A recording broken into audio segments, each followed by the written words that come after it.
differently.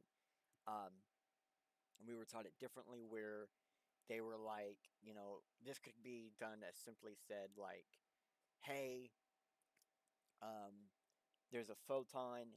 The light that's being produced of it is a simulation of all possibilities being ran inside of it. And it'd be kind of hard to disprove something like that. And you could say, yeah, there's a computer that can run the simulations of life, and you could drop it down to just on off and put it in the light bulb, and then just see that light bulb flicker. And so, yeah, there's these things that we could say there's a way to simulate it, but I'm about to get to this conclusion. But I think what the biggest thing, part of what he's saying, is like, it could be done, not that it is being done. I honestly believe that if simulation theory was real, then humans are important, right? So I don't think humans are important, and so therefore, like, that's the only reason why it's like, it makes no sense on my end. And it's like, at the same time, when computers are simulating stuff, they don't always actually fully simulate it. A lot of times, it's just mathematical crunching of numbers, and that's it. So your conscious being or whatever would just be a variable in a formula, which isn't actually conscious, right? It could seem conscious. So it is then, his conclusion was that it is impossible to argue that that if this was the case, we would be rational to think that we are likely among the simulated minds, among the original biological ones. Therefore, if we do not think we are currently living in a computer simulation, we're not entitled to believe that we will all have descendants who will run lots of simulations of their forebears. And he's saying, so basically, if we're not the ones in the simulation, there's no reason why in the future our generational kids might not create that simulation. And it goes on and on and on and on. But so you can come back and read more if you want to. But that comes to the basic point of here, where a simulation is being used to create a higher power of knowledge. And I think if we can break it down to just that, we start to see the threads of what I'm hitting at. All right, so we're going to go to the next spot, because the other third of you probably potentially thought I meant game theory, or the ideal of using game mechanics to gain advantage in real life situations or events, which is only half true about game theory. But let's look at it a little bit closer. No, I'm not doing a repeat episode. I think I've actually covered game theory before. But gosh darn, we are doing this. So game theory is the study of mathematical models of strategic interactions. It has applications in many fields of social science, used extensively in economics as well as in logic, systems science, computer science. So when they say like logic, systems science, and computer science, well, a lot of that you can go down to like how some of your programs work, how like even like how digital systems interact publicly with multiple entities at once can have a game theory logic behind it. AI, or any kind of pre-programmed or artificial intelligence, can have game theory logic behind it. There's even a game theory AI system, or a game theory system for an AI for AIs, but I don't think anyone's running these older style AIs. But there used to be a thing where you basically could run two AIs on the same person at the same time, and it would just flip flop between them, where the user probably wouldn't know the difference, because it's just data in the background. But eventually, it will basically figure out which one of the two versions of its program or its AI that the user preferred, and it would stick to that. And it basically allowed you to kind of, at the time, it allowed you to mix what we would call language models versus API data model. And those were what there was back then. Nowadays, you could have it set to where it's doing large LLMs, all sorts of different things, multiple construeds, which AGI is supposed to kind of sort of do something like that. But anyways, go back to what we're talking about. Initially, game theory addresses two-person zero-sum games in which a participant gains or loses are exactly balanced in the losses and gains of the other participant. So it's impossible for both to win but it's not impossible for both to lose.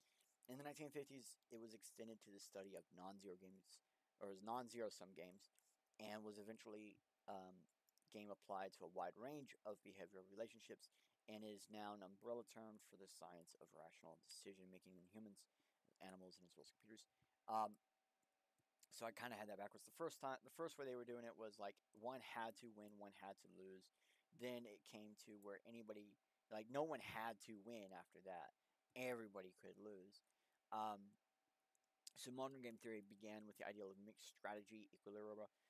Yeah, I just kind of skipped that word there a little bit. It's basically mixed strategy setups. We're kind of go back to the AI thing I was talking about with the flip-flopping thing. It was trying to figure out which one of those worked better for you. It was doing a mixture of strategies mixed together equally in its code until it figured out whatever you preferred, and it kind of sticks to that the most. In two-person zero-sum games, it is a proof by like John von Neumann. Von Neumann's original proof used the Bauer fixed point theorem on continuous mappings. Yes, those are words that don't really mean anything to most people, but if you know math, those words might stand out. Bauer, Neumann, fixed point theorem. All right, so on continuous mappings, N2 compact convex sets, which become a standard method in game theory and mathematical economics. His paper was followed by the Theory of Games and Economic Behavior in 1944, co-written by Oscar Guy, which consider cooperative games on several players. So this is when they really get it set up to where you can have team-based, or like a fluid-based system where you could have people that are not in team and in team, or the teams can mix. Teams really don't matter. Team's just a subroutine within the system. So then the second edition provided an axiomatic theory of unexpected utility, which allowed basically allowed mathematical statistics and economists to treat decision making under uncertainty. It allowed uncertainty to be less. I know that sounds kind of strange. It's like basically because of the statistics and the math that can be done, you're just kind of removing uncertainty out of the picture. So game theory was developed extensively in the 1950s, and it was explicitly applied to the evolution in the 1970s. I don't really know what that doesn't really mean much of anything. Evolution, who cares?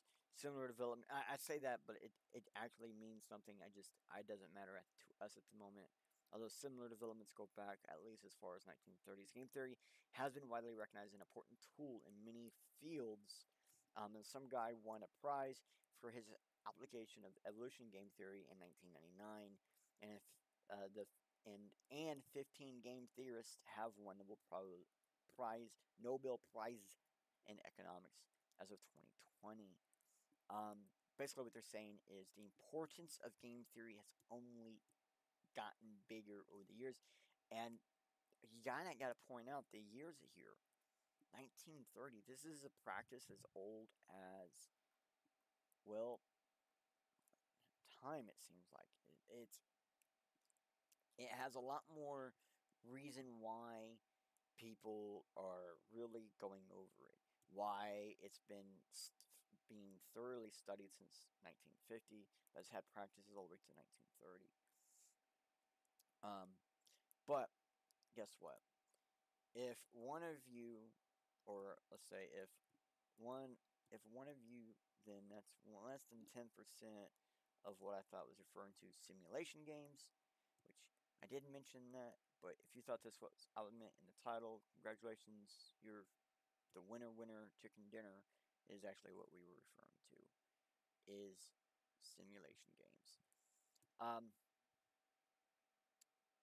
So basically, a simulation game or simulation video game are a diverse supercategory of video games generically designed to closely simulate real-world activities. Simulation game attempts to copy various activities from real life in form of a game with various purposes, such as training, analysis, prediction, or entertainment. Keywords there is training, analysis, prediction. Usually there are no significantly defined goals in the game. The player is allowed to control the character or environment freely. Well-known examples are war games, business games, and role simulation games. Okay, That's the gist of what it means. So there are three basic types of these strategic planning and learning exercises: games, simulations, and case studies.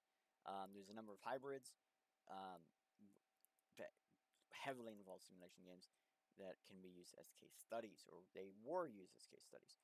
Comparisons of the merits of simulation games versus other teaching techniques have been carried out by researchers. A number of comparisons. So there's a lot of research and papers behind the ideal of using video games to teach people. So just going into Wikipedia with simulation game, video game, it's not really. I mean, entertainment is one of the things on there, but it's not actually there to entertain. It's there to kind of learn from you. So, blah blah blah blah.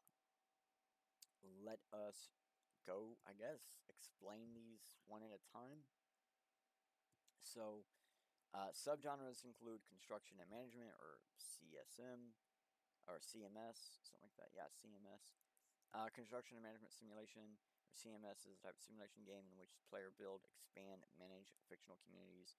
Um, it's like building crap. Literally, it's construction. Alright, life simulations are artificial life games, or a subgenre of simulation that which the player lives or controls one or more artificial life forms. Like, like The Sims is a good example. Sports games. Some sports games simulate playing a sports, like Madden NFL, yeah. While others emphasize strategy and organization, such as Football Manager.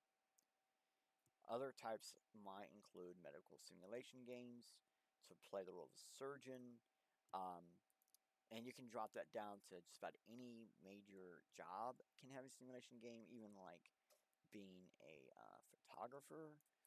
Military simulation games, like war games, are a type of simulation game. And then there's other simulation, like Geo Commanders or intelligence gaming, that are designed by the U.S. Like some were designed by the U.S. military to help new officers handle new situations that they haven't ever had to deal with before in the field. Then there are things like tactical shooters, where having high degrees of realism are needed, and sometimes called soldier sims. These try to simulate the feeling of being in combat. Um, we'll get into these all in a little bit because we break these down slightly differently. Like we'll say military sim, as in like COD. We'll say the second one. I don't say Geo Commander or intelligence gaming. This is more like war game simulator, or military simulation is what I call that one. And the tactical shooter is like your dead aim headshotters. Those games where it's like you're just shooting, like you're looking for someone in the crowd and shooting at them, stuff like that. So something where it's a quick reflex type game. And then then you have vehicle simulation games, and this we can drop down to just flight and driving simulators, because if you look at it, that's all it really is.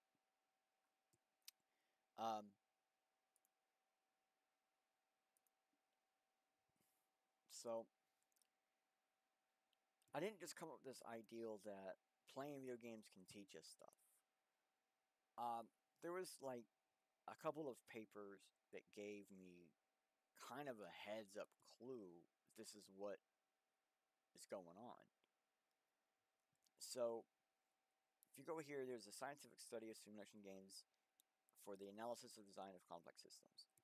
So this is an entire paper on the use of simulation games for complex systems analysis, and this is, the fact that simulation games and game theory is big knowledge for over 50 years.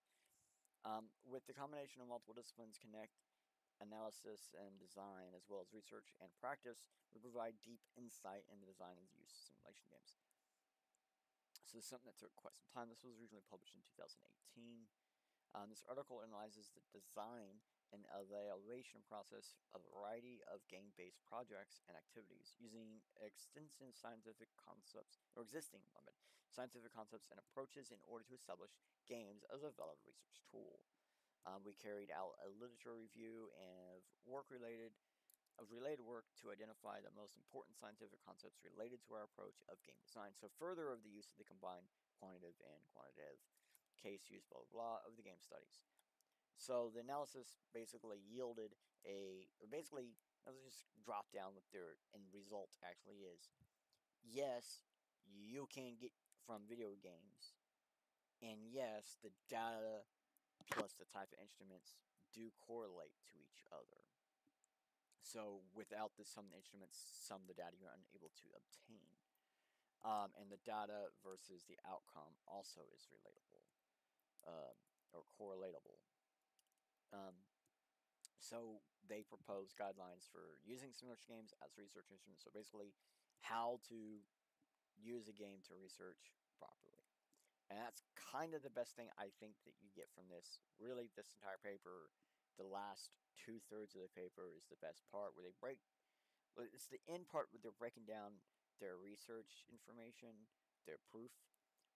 That last little end bit of that really tells you the most information about everything. Everything else kind of makes no sense for most of it for a lot of people.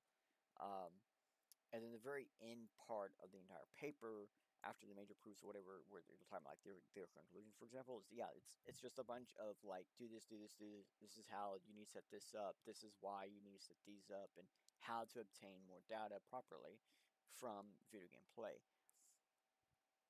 Um, so we're gonna keep going because I ain't gonna just talk about a research paper without actually giving you the research paper. Now the page we were just on a second ago, that is the entire paper. On there is on that page, but here is the actual PDF, so you can have a copy for it yourself. Why not, right? So again, it's not actually my theory, but it was a theory that started back in the 1950s with game theory, and even using simulation games with game theory to find out more information was, really used back in the 1950s. So now there's a lot more scientific papers and findings on the foundations of how to use simulation video games to make determinations of character in people. It's oddly enough that not mostly about the way but one plays, but also how well does one in line with reality, as well as dealing with the mental stresses caused by these types of environments. So they are designed. A lot of these games that types of games we're talking about are designed to actually be stressful. So if you ever play basically if you're ever playing a simulation type game, a game that's simulating something other than just a fantasy world or whatever, then and you're getting stressed out, then perhaps you might not be suited for that type of work. And we'll get a lot more into specifically that type of stuff here soon. But I want to point that out now because there's probably a lot of you thinking right now, there's been times where I've been playing blah blah blah, and it pissed me off. I got so mad. I used to play this trucker simulating game when I was a kid, Big 10 or Big Rig 10 or something like that, and I was really good at this game. Not at first, but once I figured out what we were doing and stuff, and it was actually simulating a real big rig or whatever, I started just like A, pay attention when my dad's big rig friends started talking, and then B, like trying to think logically. I need to slow down. I need to take my turns better. Then I was looking at how to take jobs better. Then I was looking at how to increase my whatever, and that's really what it was about. It was about getting me in that head space. So a lot of these simulation games is all about the mentals, not always about can you do it. Like for example, if I play a surgeon game, doesn't mean I'm going to be a good surgeon, but it might mean I have the mentality to handle the stress that a surgeon handles, which means I might be good at nursing or something involved around that. There's people other than the actual doctor surgeons, right? There are nurses and assistants and helpers and people that have to count everything, and people have to keep track of tools, and you know inventory specialists, all sorts of different things that might have different types of job skills that might be needed. So if you can play the surgeon game and handle it, perhaps there's something about that stressful environment you can handle. The game itself might not actually take you through a real surgeon stuff, right? You're not going to actually. They could make a game where you could learn how to be a surgeon from it, but right now there isn't one, right? So that's my point. Is we got these games now. These games have existed for a long time. Some of these games are just paper games, text games. Games that you could just, it's a question and you just answer the question.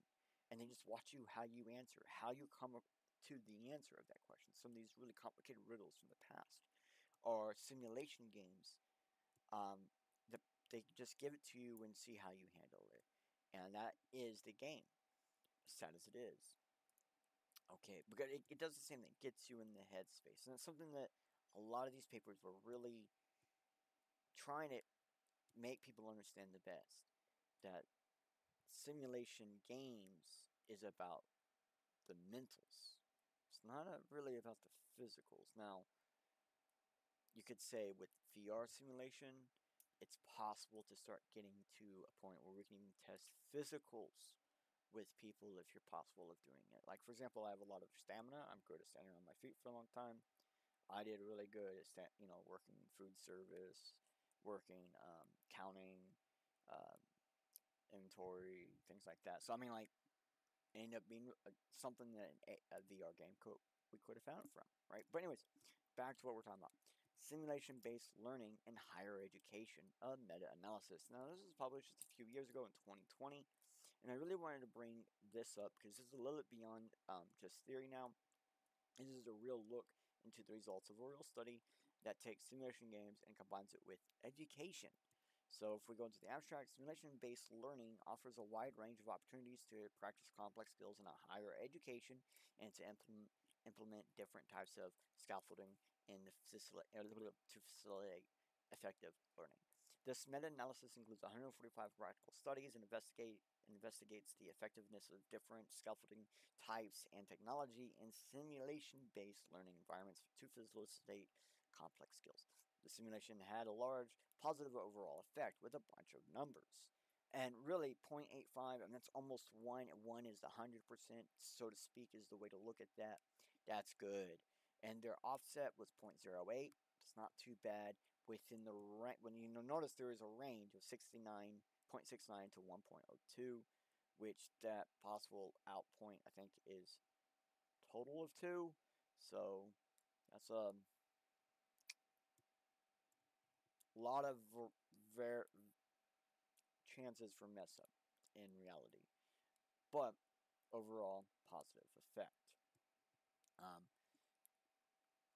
So knowledge and application in more or less realistic situations is the best ones to look at. Enterprise development theories suggest that learning acquire higher levels of expertise in a complex problem-solving tasks, and if they dispose sufficient prior knowledge and engage in a large amount of practice opportunities ideally include authentic problems related to a professional field. So basically what they're saying is, like, the type of knowledge you get out of here is going to be more based on the complexity of the skills or developing how to handle complex skills. And less actually building the skill itself that you actually need. So moreover, though, real life situations do not always provide enough practice opportunities anyways. So, for example, critical situations appear less frequently or require a lot of time before decisions lead to observable consequences. These limitations make practice in real-life situations a somewhat inaccessible and somewhat suboptimal learning space, particularly for novice learners. Basically, because games you can just kind of sit there and think about it, while in real life you really can't in a lot of these high-end situations, like being a surgeon. Um, Playing the game to see if someone's good at it is not, like, if they're playing the game and they have to really think, they're not on their toes, they're not speedy about their problem solving and decision making. That is one way to look at it. But as you can see, that is actually one of the points of failure with simulation games. So therefore, approximations of practice in which the complexity is reduced can help engage learners specific aspects of professional practice. And that is what I meant by the design of simulation games has been changed on purpose, has been reduced, made easy on purpose. Like when that game that came out on the Nintendo DS where you could be a surgeon and you just had to follow a line with your finger. What? I'm a surgeon, bro. Yeah, those kinds of games came out like that on purpose. To see who would be up for the ideal of looking inside people, and then maybe open the ideal of a new job to young children, young kids who were kind of having a little bit of fun doing something weird, cutting people up. So in STEM, that's science, technology, and engineering, and mathematics education. So in STEM education, there are used to facilitate a deeper understanding of concepts, relationships between them, advocate. So according to STEM, there's got to be a deep understanding of a relationship between advanced inquiry, problem solving, and decision making. A lot of research has been done in the field of the medical education, where simulators are used to advance diagnostic competences and motor and technical skills of the doctors, nurses, and emergency teams. And that's like, there's a game that they play where they use these joysticks and they're playing this game, and the game is kind of, I think, like a runner game or something. It's nothing to do with surgery, but it teaches them how to use the joysticks, which are used in automated surgeries. When you have surgeries, we have a robot hands. It's super common nowadays. Um, they have this really weird running type game that teaches you how to play the thing, and all it does is it just teaches you how to use the joysticks in the manner you need to use them. And it's that running thing where basically one is one arm, one is the other, and you have to get that ideal in your head first. So they're saying some of these, dropping what you're actually doing into as low base possible thing as possible. For example, they need you to act like you're moving these arms like they're your arms. Why not get you in that headspace first? So simulation-based learning also occurs in other fields such as teacher education, engineering, and management. Management actually probably one of the better ones to use this type of learning practice with.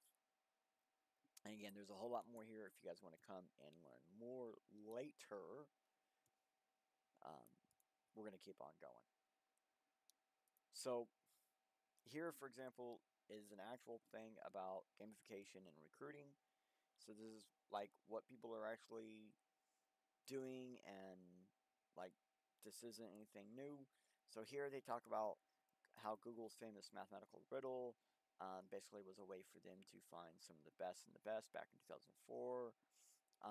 Though not always producing such a buzz, many other companies have experimented with adding games as part of their hiring process if it's an opportunity to prove their mettle. The whole concept of gamification in the workplace, applying game elements to business practices, is not actually new. It's been going on for about 20 years or more. And keep in mind, this article isn't like brand new either. This came out last year, 2023. No, that's this year. Oh, actually, it's kind of new. Nice. So last year, 2023. Anyways, despite some predicting the most gamification strategies would fail, they're still doing quite well. I mean, they're at about 12 billion, or I think they're over 12 billion now. So that's very good. It shows that they really do work. So here's an example of when they really did work. Yes, because don't worry, the U.S. government has been using these since the early 2000s, like 2002. In case you're wondering, I joined the Navy in 2003. Just keep that in mind. That's when I joined the U.S. Navy. So the U.S. Army Recruit Command has always struggled to find new and innovative ways to connect with the ever-evolving youth. A poster of Uncle Sam saying he wants you for the U.S. Army may have worked wonders in one generation, but in 2002, young adults need something new. The answer was a game, of course, America's Army. Conceived by this guy, Wodowski, the Army's chief economist and a professor at West Point, the idea was to provide the public with a virtual soldier experience that was engaging, informative, and entertaining. Now, these kinds of games were starting to explode already, like back in like 96, 97, 98. You had like the Rainbow Six series on PC and stuff, and that was very realistic like. So those had already came out and stuff, and I think a couple came on PlayStation by this time. So it was becoming an actual popular style of game. So America's Army approached the market in a pretty unique way, though. First of all, it was completely free to play, which was why people loved it to start, and all it required to get was an internet connection. The game was developed, published, and distributed entirely within the U.S. Army, built on Unreal, by the way. So the next major selling point was the game's realism. When the first iteration of America's Army was released, many of the concepts were over-the-top action games like GTA, Vice City, and 007 Nightfire. So those are the other popular titles. Like this one would be like Splinter Cell, Ghost Recon, but they're very unrealistic, period. So America's Army went kind of a different direction, where I put a heavy emphasis on little things and the focus on the immersion rather than the spectacle of what's going on. The game's tutorial, for example, placed you in a virtual drill sergeant and gave you pointers on real-world etiquette, things more important to real life than the game itself. The game focused on America's 7 core values, something a lot of people don't realize that they have in these things, like the army, military, blah blah blah. Realism wasn't just about the details, though; it was about the gameplay for sure. For example, being shot in the leg would make your character go limp and slug around. The game even went into great depth regarding practical medical aid, lessons, and has even been credited with saving lives, after a player remembered skills developed in the end-game as he approached a horrific car accident. And that was something I think happened in like 2008 or 9. So above all, the game was enjoyable. It was hard to find an accurate recruitment number related to the game, as it was released on the 4th of July, following September 11th attacks.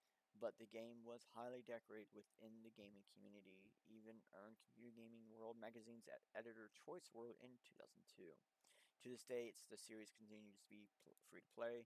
The 2015 release of America's Army Proving Grounds still has an active player base. That's pretty dope. So obviously the military knew there was something here because they've been researching it since the 50s. So we're gonna go to it, okay? I have a graph. This is a little graph to help you out, okay? So we're gonna zoom in. This is a little graph to help us out. This is just simply going to explain simply what each style of simulation game, what kind of person would be like the type of person you need to play that game, and then also like let's just go start construction and management sims, CMS. Okay, they need individuals that can prioritize based on various factors that result in maximum output even with unavoidable problems. Let's go take a quick look at what the kind of games we're talking about here. What is construction and management sims? That's probably what some people don't have a clue. Crusader Kings is a management simulator where you are a king simulating the building of your kingdom. You might even have to fight against worlds. Factorio, a factory building simulation. It's management simulator. Planet Coaster, management simulator. Workers and resources. That's a full-blown both construction and management. Ark Survival, I'm going to pass that because you're going to get that on some of these. City Skylines, construction and management. That does literally both in the same. House Flipper, same thing. So you get very quickly, they can be all sorts of stuff, but it comes down to some form of management of your business and your building stuff. Most times it really is directly construction, while other times it's going to be like House Flipper. You're going to be fixing the house up instead of versus building stuff. You might have to hire people. You're going to have to manage your business. So through this style of gameplay, people who master these games quickly and play normally to win vastly, quickly, and simply are generally good managers. These are people who you want to have in management position. They might not always be trustworthy, but dang, they can handle their management, whatever it is. Some people are going to be like desk managers, on-hand managers, and depending on like which version or which type of game you're good at might make that difference. Like you might be really good at Factorio, but absolutely suck at Crusader Kings. Factorio is like a desk job. Crusader Kings is like working fast food. You're in the muck of it when you're managing. And so these different styles really make a difference. Like House Flipper is in the muck of it style business, flipping a house that really is what it is like. And they have two different house flippers. I bet one of these is more desk type and one of these is more non-desk type. So we're going to keep going. So I'm going to stick to this one. Life simulation. Okay, they need individuals that can handle repetitive tasks in a comfy setting. So what's a life simulation? What's life simulators? Well, obviously, free life simulation. I don't actually know what that is, so I don't really mean that. The Sims is probably the best perfect example of a life simulator. You are literally simulating people's lives, and you get to pick and choose what you do. You can have one or multiples. Stardew Valley, you're actually simulating someone's life, in their entire life, pretty much, is what it seems like. Some of these, not so much like Flight Simulator, no. But I think The Sims is the most perfect example, and there are other life simulators that you can probably think of that I don't know that might be newer. Um, but the whole point of this was, yes, just at least giving you an idea of what we're talking about. So as you can see, when you're playing The Sims, you're controlling people and stuff. If you're able to do that comfortably, easily, people who can get peace basically playing those types of games are generally good home keepers, or maybe they're good at cleaning or housework. When I say housework, I mean I forget what it's called, but when you uh, similar to janitorial work, it's basically the same dang thing, but it's more like with linen and beds and hotels. But I don't remember all the words, but it's that type of work, repetitive tasks, normally stuff that you would see homemakers do. Janitorial would be another area where you might be able to handle some of that, but there is industrial janitorial, there is business janitorial, and there is home janitorial. So those are all going to be different too. All right, so sports player simulation. All right, so remember we said earlier, sports is there's two different kinds: the player versus the manager. So this is like the player. So basically needs individuals that can determine best team player abilities for maximum possible winning. Competitiveness used as a skill. Now I know that doesn't really sound like much, but when I say best team player abilities, basically you have to play, like when you're playing this game, you are one player in the game, and sometimes you switch, right? And that means that you have to know your individual player's abilities and the kind of people that, I know that I'm not really making this a whole lot of sense. So imagine you're a football player. In this type of game, you start off as the quarterback. You make decisions as the quarterback. I need people to do this thing. I need people to switch up, or I need more on the right. Okay, you have to make those decisions because you have your team with you, and based on your team's abilities and your ability, you have to know what to do. So when you throw that ball, and whoever catches it next, now you're playing as, you want to make sure that it gets to the right person, that you're going to have the right ability to do the right thing at that moment. And this is a point where it's like working together, working in a team. A team player skill is what it shows. If you're able to work like this with this, you're actually able to work with a team. Um, okay, sorry, we just lost all my screens there for a second. I'm going over just a little bit. Okay, so I'm gonna have to take off some of these old Steam ones. They are definitely messing with us.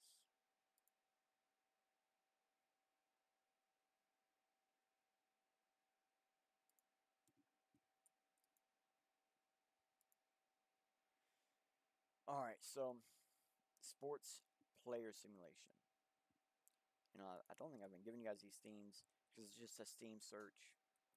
So when you search, it might actually get you different results or whatever. But um, you can see here we're gonna get into like PGA golf. Like that's, yeah, playing as a golf player. Um, and when you're playing it, like when you're playing these, you're picking your player. You're picking what abilities you want. You're picking what skills you.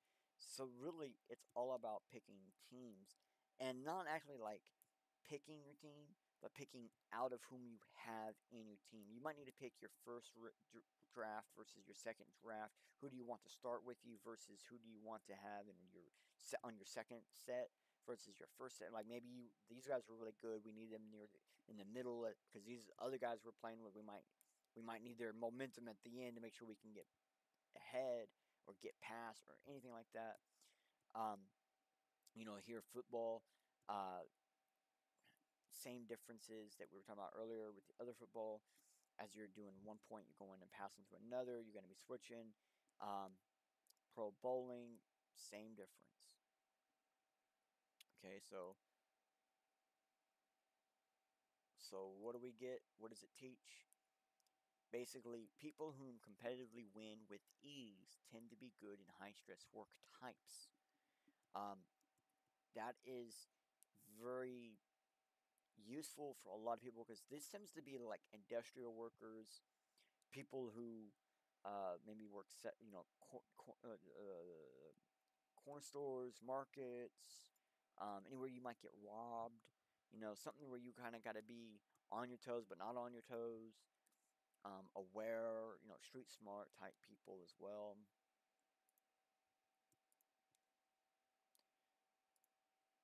Alright, so next we're doing team manager. Team manager needs individuals that can determine stat information as credible data for predetermining best possible team mechanics for winning. Basically, this needs to be someone who can look at information on paper and determine what that means without even looking at people to build teams. So that way a sports player can determine the best setup for within that team. You're giving those teams the best to work with. And let's get down to what that really means. Team manager simulators. Now these, I think F1 Manager, earlier we saw one that was out. Football Manager is another one. Software Inc. Where you're actually, that one is, you're managing a software team. Same but similar. Same but different, basically. Not a whole lot of them in here, really. Oh, Tennis Manager, I didn't see that up there a second ago. But really, you're managing a team, and a lot of these are really good at like seeing how, like, if they have autoplayer. Some of these they'll have like an autoplay where you set up the team, you hit autoplay, and let them do an entire season, see how it goes. And then that way you can do like 5 or 6 seasons real quick, and you can come up with stats and come up with data. And it's like that's kind of how you're supposed to play those games, and not everyone does. So watching how you play these games are really important, because if you're playing a manager game, not like a manager, or you're playing one of these other games not as intended, well then maybe that's not going to actually find the best for that job. Like, for example, team manager games find people who build the best or most successful teams for their team tasks tend to find the best employees for tasks and jobs. So they tend to be better, recruiters, hirers. They tend to be better placement managers, or people who can write schedules, um, things like that. So the very desk-like work as well. Now we're going to keep going because action simulation, it's basically simulating a job or role. These need individuals that can mentally handle that job or task at hand. And that's kind of strange but true. Like, for example, if you see someone who's been really good at like cooking mama, you ever wondered, hey bro, why don't you just go get a cooking job and see, or a waitress job and see if you're good at it? Like, they might have the mentalities to handle that job. For example, Euro Track Simulator, probably not what we're looking at, but Airport CEO. Now we're talking. That's more of a management job, less of an actual thing. But here we go, emergency call 112. That's actually like, that's real emergency. That's a real job. Electrician simulator, hell yeah. Let me see. Car mechanic simulator. Yep. Construction simulator, not so much, but yes.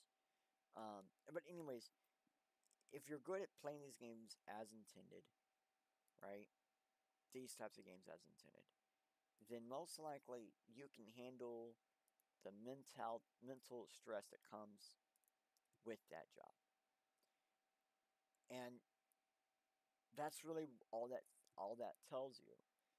It might not tell you you're good at that job, but it'll tell you that you should be able to handle the mental stress that comes with that So next one's combat simulation.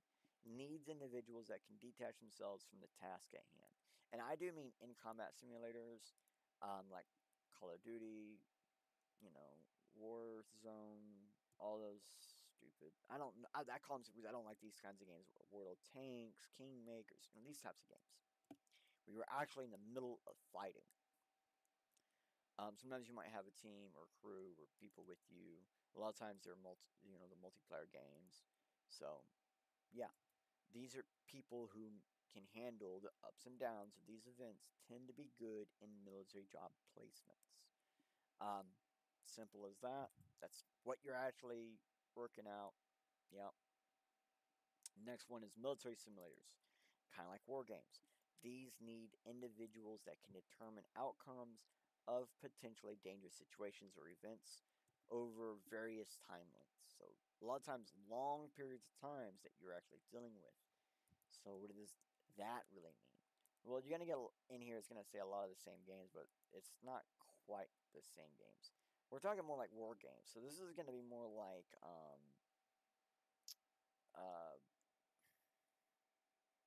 I'm not even sure the names of the. I'm not seeing anything I recognize.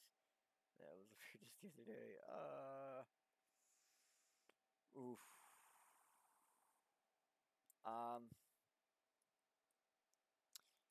I'm because war game exercises. Let me see. Do we have one in here that just says straight up war games? Yeah. See if this gives us any better result. Yeah. Okay. So, Europea, Warno, American Revolution. Okay, so it's like it might be like a 10-year war, or civilization. You might be dealing with that for like 100 years or something, or 40 years or something. So it's very long periods of time. Um, I did want to point out that there are three different ways to call these, and they all kind of be the same thing but very different. So sorry for the confusion, but it's the truth of the reality of things. So people who can handle the best military force, people who can build the best military force with the least militants tend to handle white collar job roles and desk jobs better than people who are really good at like in combat simulating games. So tactical shooter. These are people that need a highly reflective, like speed as in reflecting the stimulus. They got to be really highly reflective individuals. So if you go tactical shooter, you're gonna see more we're talking about, and like PUBG, probably not a good point, but it is one where you gotta be pretty on point because it can be, you can be blitzed pretty quickly. But Counter Strike, I was thinking, ones I was thinking I'm not even seeing on here, but they are more like yeah, like sniper and things like that are more like what I was thinking. Um, but something where you need high end reflexes, and they allow you. That game just basically works around speed of reacting to things.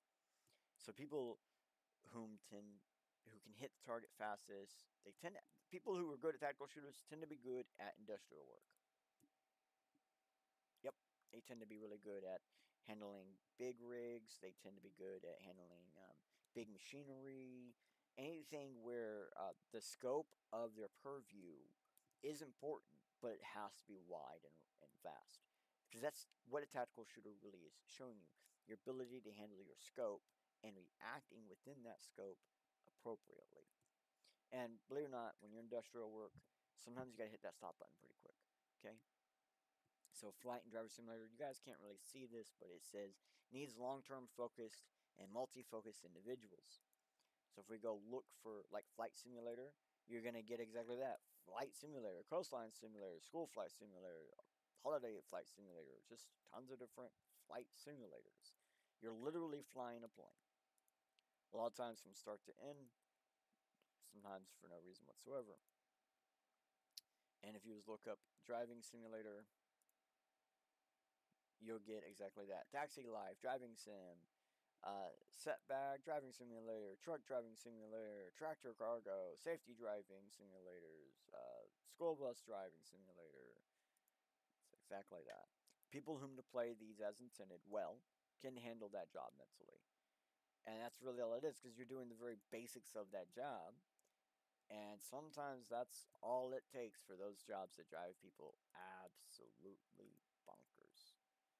Oh, well, I know this. You guys were probably thinking I was gonna give you the biggest, longest talk with dry out speech, but you actually got to see some video game titles today. Now, you can, if you take the I don't know, if you want to take the test and you want to see if you can handle the work, maybe look through this list, go into Steam, find some simulating games, and see if you're suited to the right job. Simulation video games didn't get their popularity naturally. It was forced through marketing, but for reasons no one will ever know. But they are here. Why not use them to find a job you may enjoy or be good at? Today was all about showing the veil in front of simulation games, because many children play them and few do they realize are potentially good at those types of jobs. Maybe you're a person who has played some of the games mentioned, and maybe you have had the skills for other work placement and never realized it. Maybe you're a person who's just unhappy with your current job and just want to find one less stressful. So maybe play some simulation games and find the least stressful of the bunch and change careers and see what happens. Or think about, maybe do two jobs at once for a little while and see if you're just less stressful at the other job. Who knows? Your next job recruiter might be looking at the leaderboards in the future if they already are not looking at the leaderboards today.